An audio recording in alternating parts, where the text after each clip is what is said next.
What's up, everybody? Welcome to another video by the Football Physicals where we cover everything in the world of soccer, fitness, and rehab. Let's get straight into it. There is injury after injury in the elite soccer world. Yet again, another ACL tear, this time again by another Real Madrid player. Eder Militao tore his ACL in the first match of La Liga season versus Athletic Bilbao. And this injury was caused by four things that on their own, they're not too insignificant, but when you put them together, an ACL tear is not an unlikely result. If you're new here, hi, my name is Andy. I am a physio based out of the United States, and I specialize in soccer injuries. So let's go over exactly how this injury happened. Eder Militao was playing versus Athletic Bilbao, and four things came together to cause this injury. Number one being it's very early on in the season. Number two being Eder Militao was reacting to another opponent. Number three being a pivoting or rotational mechanism,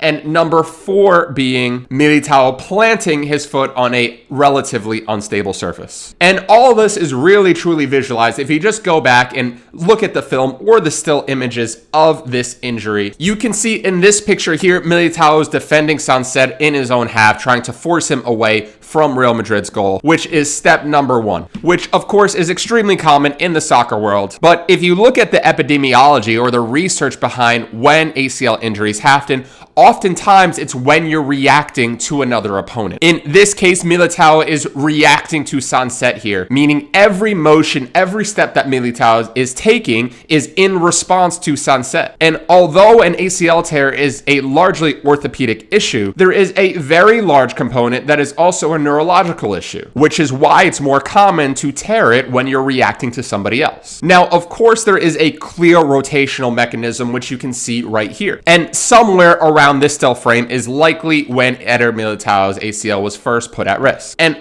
obviously, by just looking at the still image here, you can tell that one, Militao's leg is rotated inwards, and two, he's not in a very strong position to stabilize his leg, particularly stabilize that knee. And this is further emphasized in this image here, where you can clearly see, if you actually look at the bottom of his cleat and the trail that it's making onto the turf, his leg has close to no traction on the actual ground. Now, did he tear his ACL because the turf or the grass was relatively unstable, or did he become unstable on the turf or the grass because he had no ACL? That we don't know. That we will probably never know, but it is something of importance to note. And this leaves Madrid in a relatively sticky situation. Now, Madrid only have two top-class center backs heading into the season after game week 1, with the transfer window closing relatively soon. Alaba and Rudiger have a lot of work to do. And of course, we wish nothing but the best of luck to Eder Militao as he begins his rehab process very shortly. And he will unfortunately likely be out for the rest of the season, with a realistic timeline